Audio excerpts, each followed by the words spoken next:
Et il m'a semblé que petit à petit, cette idéologie montait. Je l'ai vu monter à travers des interlocuteurs que j'ai pu rencontrer, avec qui j'ai pu débattre d'une manière un peu ferme. Je pense à quelqu'un comme André Stern, par exemple. Vous avez peut-être vu son film dans lequel il est présenté, qui s'appelle L'Alphabet, que je vous conseille très vivement si vous ne l'avez pas vu, parce qu'il est un sommet de manipulation cinématographique. Hein.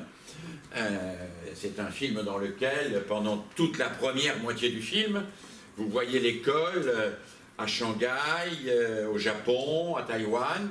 Vous voyez des enfants qui font des mathématiques dans des amphis de 200 à 300, qui préparent les tests PISA, à qui l'on donne des coupes en permanence, qui sont soumis à une compétition scolaire absolument fantastique. Vous avez ces mêmes enfants qui, à la suite de ça, subissent des leçons particulières parce que les parents sont tellement stressés qu'ils redoublent la scolarité, une scolarité privée qu'ils payent sur leur propre denier, etc. Donc on vous montre une école dont, toute évidence, vous ne voulez pas. Au milieu du film, on vous présente une jeune femme qui raconte comment elle a tellement vécu mal l'école qu'elle s'est suicidée alors qu'elle était en classe de première ou terminale en Allemagne. Et puis le film bascule, et là, on voit André Stern sur un cheval, torse nu, en Sologne, qui explique qu'il n'est jamais allé à l'école, qu'il a vécu au milieu de la campagne des fleurs et des champs, qu'il a pu apprendre très tôt le violon, la musique, et que l'école est un instrument pour détruire l'enfance, que c'est une machine barbare dont il faut, une bonne fois pour toutes, délivrer l'humanité. André Stern a fait un petit livre qui a eu un succès considérable, édité par les éditions Actes Sud. J'insiste d'ailleurs sur le fait que les éditions Actes Sud ont joué dans la promotion du courant hyper-pédago un rôle tout à fait significatif, y compris récemment en promouvant les écoles démocratiques. Donc André Stern a écrit un livre, Pourquoi je ne suis jamais allé à l'école, et j'ai eu l'occasion de débattre avec lui, en particulier après les projections de son film. Et j'ai été sidéré de voir la séduction que le discours qu'il pouvait tenir exerçait sur un certain nombre de gens qui étaient là, qui vivaient l'école avec leurs enfants comme effectivement une école castratrice, comme une école qui était loin d'être émancipatrice et qui aspirait à une sorte de non-école où l'enfant se développerait spontanément à l'abri de toute contrainte, dans un contact direct avec la nature et grâce à des parents bienveillants. Alors il faut quand même dire les choses telles qu'elles sont. André Stern a un papa qui s'appelle Arnaud Stern, qui n'est pas n'importe qui est un grand psychanalyste, qui a inventé d'ailleurs une technique psychanalystique qui s'appelle le clos-lieu pour les enfants autistes avec qui il travaille par le dessin. Donc il a une maman qui est écrivain, donc c'est une famille quand même qui avait quelques moyens intellectuels et financiers pour élever le petit André, mais n'empêche, j'allais dans des cinémas de banlieue où des parents, souvent très modestes, parfois des dames voilées même, me disaient « mais c'est extraordinaire, l'école, oui c'est vrai, ça opprime, ça oppresse, ça formate nos enfants, ça tue toute créativité, toute curiosité, bon, il faut absolument déscolariser nos enfants. » Alors l'instruction en famille, vous le savez, touche peu d'enfants. La majorité des enfants qui sont instruits en famille le sont pour des raisons non pas idéologiques mais matérielles, handicap, éloignement, voyage, etc., etc. Mais il y a environ 30 000 enfants par an en famille qui sont élevés avec un choix délibéré des parents de refuser la scolarité, puisque l'instruction est obligatoire en France, mais pas la scolarisation. J'ai donc eu à guerroyer un petit peu avec ça. Alors, j'avais des arguments, en particulier, moi j'étais assez traditionnel dans mes arguments, je reprenais les arguments du philosophe Alain, disant oui, il faut à un certain moment que l'enfant découvre un autre univers que celui de la famille, Il faut qu'il se heurte à d'autres façons de penser, il faut qu'il arrive à non seulement apprendre, mais apprendre ensemble, avec d'autres qui ne lui ressemblent pas, etc. Je faisais l'éloge de la mixité sociale, etc., etc. Sur à quoi Stern me répondait très gentiment, nous, la mixité sociale, on n'est pas fondamentalement contre, mais que l'éducation nationale commence. Hein. Puis on verra après, on pourra en discuter. Ce qui n'est pas totalement dénué d'un fond de vérité. Hein. Bon.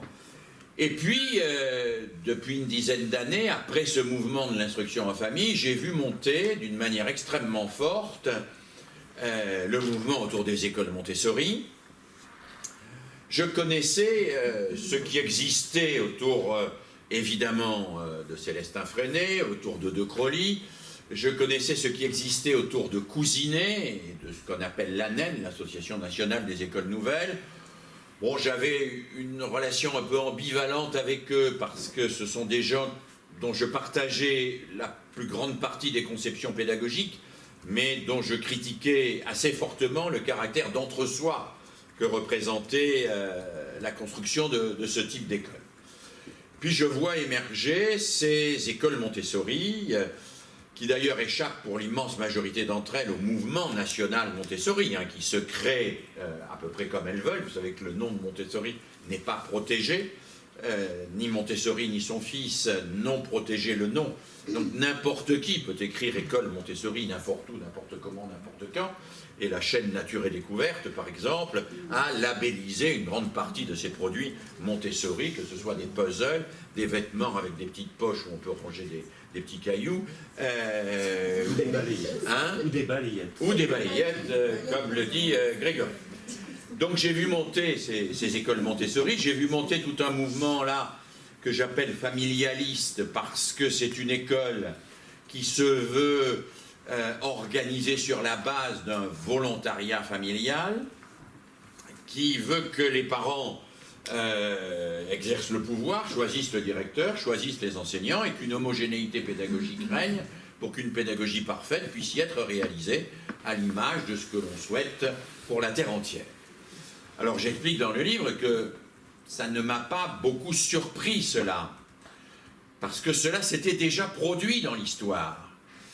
Je raconte qu'au congrès de Locarno, 1927, donc 1921, création de la Ligue internationale de l'éducation nouvelle, 1927, congrès de Locarno, c'est le premier congrès où il n'y a pas que des Européens du Nord.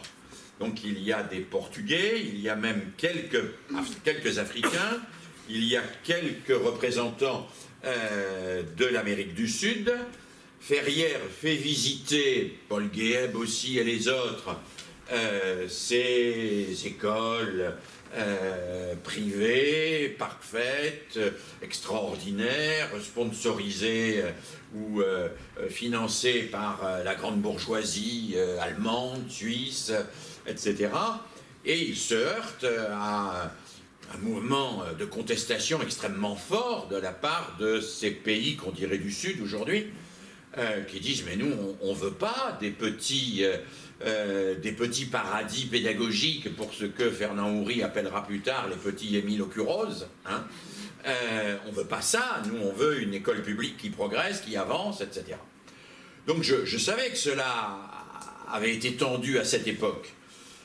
Je savais qu'à la même époque, les progressistes s'étaient divisés, on va dire, en deux catégories plutôt que camps. Il y avait d'un côté les compagnons de l'Université Nouvelle, qui après la guerre de 14-18 voulaient créer l'école unique, avec le fameux mot d'ordre, les fils de ceux et celles qui sont morts ensemble dans les mêmes tranchées doivent pouvoir étudier sur les bancs de la même école, ce qui n'était pas le cas.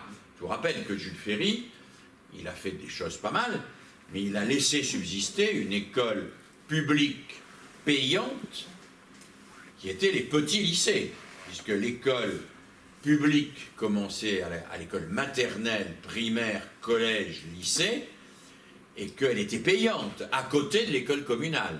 Il y avait deux écoles publiques chez Jules Ferry.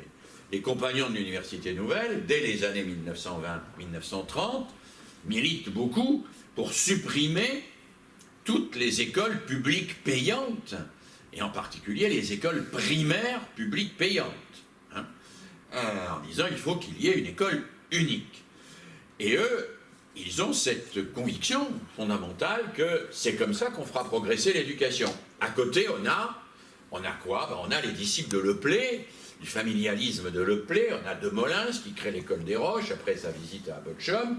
On a toute une série d'initiatives, d'écoles complètement alternatives qui vont être assez progressistes sur le plan des mœurs. Par exemple, à l'école des Roches, c'est la première école où les garçons et filles se baignent tout nus ensemble dans la même piscine, mais ensemble du même milieu social, hein, et d'un milieu social extrêmement élevé, avec une homogénéité idéologique des parents. C'est pas insignifiant de rappeler que De Molins, qui a créé l'école des Roches, était parti en Angleterre, non pas du tout pour étudier le système éducatif, mais pour étudier la suprématie économique et commerciale des anglo-saxons, et que s'il a admiré ce qu'avait fait De Molins à Bochum, et ce qu'il a cherché à refaire à l'école des Roches, c'est d'abord parce qu'il pense que cette éducation dite libérale va permettre de promouvoir plus vite des gens qui feront de bons entrepreneurs. On dirait aujourd'hui des vrais premiers de cordée. Hein, voilà. Et donc, je savais que tout l'entre-deux-guerres avait été clivé entre les compagnons de l'Université Nouvelle qui voulaient faire progresser l'école publique vers une école plus fraternelle, mais aussi plus pédagogiquement conforme aux idéaux de Ferdinand Buisson, et qu'il y avait ceux qui ne supportaient pas la tutelle de l'État sur l'école et qui voulaient tout de suite avoir des écoles quasiment parfaites, où l'on se retrouverait entre soi et qui échapperait complètement à la tutelle de l'État pour y pratiquer la pédagogie que l'on aurait choisie. Mais je pensais que ceci était plus d'actualité. Je faisais partie de ceux qui pensaient, je l'avais écrit même dans l'édition que j'avais faite du plan Langevin-Wallon, que le plan Langevin-Wallon avait une bonne fois pour toutes montré, puisque c'était une des grandes formules de Wallon, qu'on pouvait utiliser le principe de l'école unique pour l'organisation et de l'éducation nouvelle pour la pédagogie, et qu'il fallait réconcilier l'école unique pour l'organisation et l'éducation nouvelle pour la pédagogie. Comme vous le savez, le plan Langevin-Wallon est resté lettre morte pour des tas de raisons qu'il est trop long de débattre ici, mais entre autres parce que il n'y a pas eu de vraie volonté politique pour le mettre en œuvre à la Libération. Et bon, l'école privée en France s'est structurée à partir de la loi Debré, autour de l'enseignement catholique, tout ça. Les quelques écoles nouvelles qui existaient étaient relativement marginales, pas bien identifiées dans le paysage, et en tout cas ne faisaient pas l'objet d'une sorte d'aspiration sociale. Ce qui m'est apparu depuis une dizaine d'années, c'est que ces écoles nouvelles, que je refuse pour ma part d'appeler nouvelles, que j'appelle alternatives, même si le mot me gêne un peu, parce que le mot alternative connote quelque chose de plus positif en général, ces écoles un petit peu extraordinaires exercent une sorte de fascination sur l'opinion publique. Une récente enquête du CREFOP montre qu'elles sont plébiscitées par 46% des parents. C'est-à-dire qu'il n'y a pas 46% des parents, évidemment, qui mettent leurs enfants dans ce type d'école, mais il y a 46% des parents qui disent que si on pouvait, si c'était moins cher, voire si c'était gratuit, ce serait très bien de mettre son enfant dans une école qui soit une école alternative où les enfants sont heureux, où les parents peuvent embaucher les enseignants, où il y a une vraie communauté, etc. etc. Et cela constitue un véritable pôle d'attraction. Alors, ce que j'ai analysé, c'est la manière dont ce pôle d'attraction converge très fortement avec tout un mouvement de société, qui est le mouvement dit du développement personnel. Hein, si vous allez dans une librairie, vous verrez à quel point le développement personnel a pris une place aujourd'hui absolument colossale. C'est un business absolument gigantesque, le développement personnel. Vous écrivez n'importe quel livre du type « Je maigris donc je suis », vous écrivez « maigrir » comme vous voulez d'ailleurs, et vous faites des tirages à 200 000 exemplaires. Donc le développement personnel est devenu un business considérable. Pour moi d'ailleurs, c'est pas un hasard. C'est pas un hasard. C'est lié à une société de plus en plus individualiste, où la concurrence de tous contre tous ne cesse de provoquer des blessures individuelles considérables, et où plutôt que de chercher à combattre cette concurrence pour créer de la solidarité, on procure aux individus blessés des pansements individuels pour soigner leurs blessures. C'est ça, le développement personnel. On crée de la concurrence, on excite dans une espèce de concurrence permanente les gens, les blessures personnelles, dans l'entreprise on le voit bien, toutes les enquêtes le montrent, mais dans la société en général sont de plus en plus grandes parce que cette concurrence interindividuelle, elle casse toutes les solidarités, y compris les solidarités élémentaires de quartier qui avaient pu se construire à certains moments. Et comme chacun se retrouve seul avec ses blessures, il faut lui fournir un mélange de méditation, de bouddhisme, de tisane, d'écologie, de toute une série de choses extrêmement élaborées qui vont être là pour soigner individuellement les maux que la concurrence interindividuelle aura provoqués. Donc nous vivons dans une société, mais là je ne fais qu'enfoncer les portes ouvertes, qui au lieu de construire les conditions, ou reconstruire les conditions d'une solidarité entre les êtres, préfère commercialiser des pansements individuels qui sont pour la plupart des placebos, il faut bien le dire, censés guérir les blessures que cette concurrence exacerbée entre les êtres a produit. Et il me semble que le développement de ces hyperpédagogues s'inscrit parfaitement dans cette mouvance-là, et que nous en rencontrons de plus en plus. Et nous en rencontrons, y compris chez des collègues qui nous disent parfois « Ah oui, quand même, ce serait bien », chez des journalistes qui restent bouche bée devant des écoles, des choses qui s'appellent des écoles démocratiques, par exemple, chez un certain nombre de gens qui considèrent que Montessori, par exemple, c'est le nec plus ultra de la pédagogie nouvelle.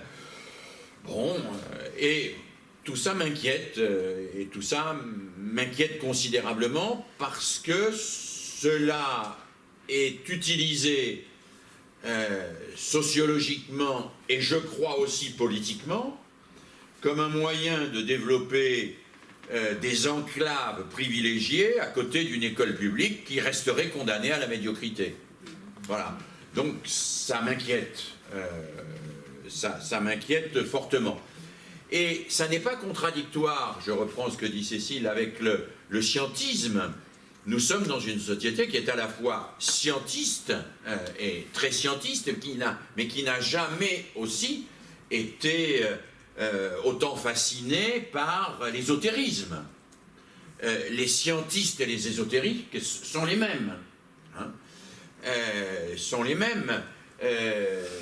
Ou en tout cas procèdent de la même inspiration. Dans les deux cas, on n'est pas dans la recherche de la vérité, on est dans la certitude de posséder la certitude. Bon, voilà. Et la certitude de posséder la certitude est le meilleur moyen de ne pas chercher la vérité. Bon. Lacan disait, la possession de la certitude est la marque la plus claire et la plus visible, la plus explicite de la psychose. Bon. Sentiment de posséder la certitude. Et ce sentiment est partagé, je crois, aussi bien par ceux qui sont dans le scientisme que ceux qui sont dans l'ésotérisme, ce qui fait qu'on a une idéologie de l'enfant aujourd'hui, qui est l'enfant performant, mais qui est dans le bien-être. Hein, et ce double volet de l'enfant performant et dans le bien-être constitue une espèce de paradigme idéal qui est développé par la presse, qui est développé par les médias, la télévision, qui est développé par une espèce d'idéologie confuse dans laquelle nous baignons sans toujours voir où elle prend sa source et quel type de problématique ou quel type de problème elle cherche à résoudre et quel type de solution elle cherche à nous imposer. Alors bon, Ce qui m'a choqué aussi, je le dis très simplement et puis je m'arrête, c'est que ces hyper-pédagogues qui défendent des thèses complètement hallucinantes, vous regarderez le TED de Ken Robinson par exemple, bon, Ken Robinson c'est combien, 50 millions de vues je crois, ou plus de 50 millions de vues, c'est la conférence pédagogique la plus regardée dans le monde. Ken Robinson a été anobli par la reine d'Angleterre. Il est le conférencier pédagogique numéro 1, invité par tous les grands journaux de la planète, pour expliquer, avec un air goguenard et en parlant, un peu comme Colombo de sa femme, etc., l'école tue les enfants, leur créativité, etc., qu'il qu'à les laisser s'élever tout seul et que tout ça marchera très bien. Moi, j'ai jamais entendu ceux qui nous attaquent, Cécile parlait de ceux qui attaquent les pédagogues, s'attaquer à Ken Robinson. Je les ai jamais entendus s'attaquer à André Stern. Je les ai jamais entendus s'attaquer clairement aux écoles démocratiques. Je les ai jamais entendus dénoncer clairement l'idéologie du développement personnel comme étant une idéologie qui risquait de gangréner une vraie construction cohérente d'une coopération structurée et solide. Non, ils s'attaquent aux pédagogues, comme moi, ou comme Cécile, ou comme Grégory, ou comme d'autres, en nous accusant d'avoir fait baisser le niveau, introduit le laxisme systématique, etc. Alors que j'ai plutôt le sentiment que les pédagogues que nous sommes ont toujours été les tenants d'une certaine forme d'exigence, exigence intellectuelle, exigence scolaire, exigence contre toutes les formes de laxisme. Je pense par exemple très clairement que il n'y a rien de plus laxiste que l'évaluation dans le système éducatif aujourd'hui de la part de ceux qui prétendent que c'est un moyen sérieux de noter les élèves et d'organiser la scolarité, qu'un cours traditionnel fait à des élèves de 6e pendant 1 heure est un laxisme absolu. On ne contrôle que la posture physique des individus, en aucun cas leur activité mentale. Il n'y a rien de plus laxiste. Il n'y a rien qui soit le plus dans le laisser-faire et le laisser-aller qu'on nous accuse précisément de promouvoir. Donc je me suis moi-même étonné de voir que nous pouvions être les cibles de tout un tas de gens et que d'autres qui étaient dans une espèce de radicalité hallucinante, pour moi, pouvaient développer leur point de vue en toute tranquillité. Et j'en viens à dire à un moment, effectivement, dans le livre, qu'il me semble qu'il y a une complicité objective entre les anti-pédagogues et les hyper-pédagogues. C'est que les uns et les autres n'aiment pas l'école publique. Les uns et les autres veulent privatiser l'école publique. Alors les anti-pédagogues veulent privatiser l'école publique par la sélection, et la sélection intellectuelle, disent-ils, qui est en réalité une sélection culturelle. Et les hyper-pédagogues veulent déconstruire l'école publique en construisant des écoles organisées sur la sélection idéologique de ceux qui y sont.